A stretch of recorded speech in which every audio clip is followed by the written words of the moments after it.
आजको हाम्रो विषय छ एक र्यापर जो प्रधानमन्त्री बने। सुन्दा अलि अचम्म लाग्छ, होइन त? कसरी सङ्गीतको दुनियाँबाट एकजना व्यक्ति सिधै देशको सर्वोच्च पदमा पुगे। आउनुहोस् बालेन शाहको यही अकल्पनीय राजनीतिक यात्रालाई अलि नजिकबाट निहालौँ। कवि, र्यापर, इन्जिनियर अनि प्रधानमन्त्री एउटै व्यक्तिमा यति धेरै परिचय। राजनीतिमा कुनै अनुभव नभएको एक कलाकार कसरी देशको सबैभन्दा शक्तिशाली पदमा पुग्न सफल भयो? ल, यही कथाको पत्र केलाएर हेरौँ। अब सुरु गरौँ उनको यात्राको पहिलो चरणबाट। देशको नेतृत्व गर्नुअघि बालेन शाहलाई धेरैले एक इन्जिनियर र र्यापरको रूपमा चिन्थे। तर जब देशको अवस्था बिग्रदै गयो, उनले राजनीतिलाई नै आफ्नो नयाँ मञ्च बनाए। उनको सुरुवाती लक्ष्य प्रधानमन्त्री बन्ने थिएन। उनको सोच त काठमाडौँको मेयर बनेर, त्यो पनि स्वतन्त्र रूपमा, सहरको विकासमा मात्रै केन्द्रित हुने थियो। उनको राजनीतिक यात्राको बिउ त पहिले नै रोपिएको थियो। तर सन् 2079 को मेयर चुनाव उनको लागि एउटा ब्रेक थ्रु बन्यो। यहीँबाट हो उनी मूलधारको राजनीतिमा धुमधामका साथ प्रवेश गरेका। अब यो नतिजालाई हेरौँ त। यो सामान्य जित मात्रै थिएन, यो त एउटा राजनीतिक भूकम्प नै थियो। स्थापित पार्टीका ठूला उम्मेदवारहरू, नेपाली काङ्ग्रेसका सृजना सिंह र एमालेका केशव स्थापित, दुवैलाई पछि पार्दै बालेनले जुन मत ल्याए त्यसले एउटा कुरा प्रष्ट देखायो: जनता परिवर्तनका लागि कति भोकाएका रहेछन्। ल, अब कुरा गरौँ त्यो मोडको जसले बालेनलाई एउटा सहरको मेयरबाट सिधै राष्ट्रिय स्तरको नेता बनाइदियो। साल थियो 2082। देशका सडकहरूमा युवाहरूको एउटा यस्तो आन्दोलन सुरु भयो जसलाई जेनजी आन्दोलन भनियो।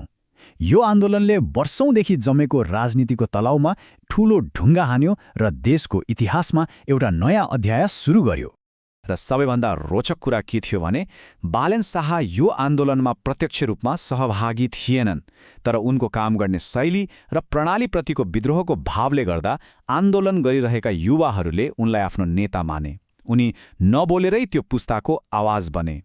हो, यही प्रश्नले नै नेपालको आगामी राजनीतिको दिशा तय गर्यो। आखिर किन एउटा पुरै पुस्ताले जो विद्रोहमा उत्रिएको थियो उसले एउटा मेयरमाथि देश हाँक्ने भरोसा देख्यो? जब उनले देखे कि देशका युवाहरूको विश्वास उनीमाथि छ, उनले एउटा यस्तो कदम चाले जो निकै सोचेको र साहसी थियो। अब यहाँनिर उनको रणनीति हेरौँ। उनले कुनै सुरक्षित बाटो रोजेनन्, बरु के गरे त भन्दा सिधै देशका तत्कालीन प्रधानमन्त्री केपी शर्मा ओलीलाई उनकै गृह क्षेत्र झापा 5 मा गएर चुनौती दिए। यो त सिधै सिंहको गुफामा पसेर चुनौती दिए जस्तै भयो। र नतिजा एक ऐतिहासिक अभूतपूर्व विजय। उनले तत्कालीन प्रधानमन्त्रीलाई दुब्बरभन्दा बढी मतले हराए र आफ्नो पार्टी राष्ट्रिय स्वतन्त्र पार्टीलाई संसदमा बहुमत पनि दिलाए। यो नेपाली राजनीतिमा सायदै कसैले सोचेको घटना थियो। अब सत्तामा आइसकेपछि उनको सरकारले परिवर्तनको लागि एउटा महत्त्वाकांक्षी योजना अघि सार्यो र यसको सुरुवात सरकारको आफ्नै संरचनाबाट गरियो। उनको पहिलो कामले नै पुरानो चलनलाई तोडिदियो। जम्बो मन्त्री परिषदको सट्टा उनले केवल 15 जनाको सानो र छरितो क्याबिनेट बनाए, जसमा अधिकांश नयाँ र युवा अनुहारहरू थिए। यो काम गर्ने तरिका बदल्ने एउटा स्पष्ट सन्देश थियो। उनको 100 बुँदे योजनाको पहिलो प्राथमिकता नै सरकारी संयन्त्रलाई सुधार्ने देखिन्छ, जस्तै सबै सरकारी सेवाहरू अनलाइनबाटै दिने र जनताको गुनासो सुन्न 24 घण्टे प्रणाली लागू गर्ने, जसले गर्दा सरकारी काममा हुने ढिला सुस्ती र झन्झट कम होस्। त्यसपछि आउँछ अर्थतन्त्रको कुरा। यहाँ पनि ठूला योजनाहरू छन्, जस्तै विदेशी लगानी भित्र्याउन एकद्वार प्रणाली बनाउने र नयाँ व्यवसाय यानि कि स्टार्टअपहरू दर्ता गर्न एकदमै सजिलो बनाउने। यसले नेपालमा लगानी र उद्यमशीलताको लागि नयाँ माहौल बनाउन सक्छ। यो योजनाले आम मानिसको दैनिक जीवनलाई पनि सिधै छुने प्रयास गरेको छ, जस्तो कि 5 कक्षासम्म परीक्षा नै नलिने, महिलाहरूलाई बस भाडा नलाग्ने, यस्ता कुराहरूले समाजमा प्रत्यक्ष असर पार्न सक्छन्। र सायद सबैभन्दा महत्त्वपूर्ण कुरा, यो योजनाले न्याय र जवाफदेहितालाई निकै जोड दिएको छ। जेनजी आन्दोलनका पीडितहरूलाई राहत दिनेदेखि लिएर अवैध सम्पत्ति छानबिन गर्न उच्चस्तरीय समिति बनाउने सम्मका वाचाहरूले भ्रष्टाचार विरुद्ध कडा कदम चालिने सङ्केत दिन्छ।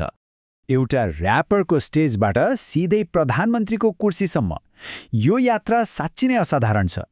तर कथा यहाँ सकिँदैन। खास चुनौती त अब सुरु भएको छ। के उनले वाचा गरे जस्तै यो प्रणालीलाई भित्रैबाट सुधार्न सक्लान् त?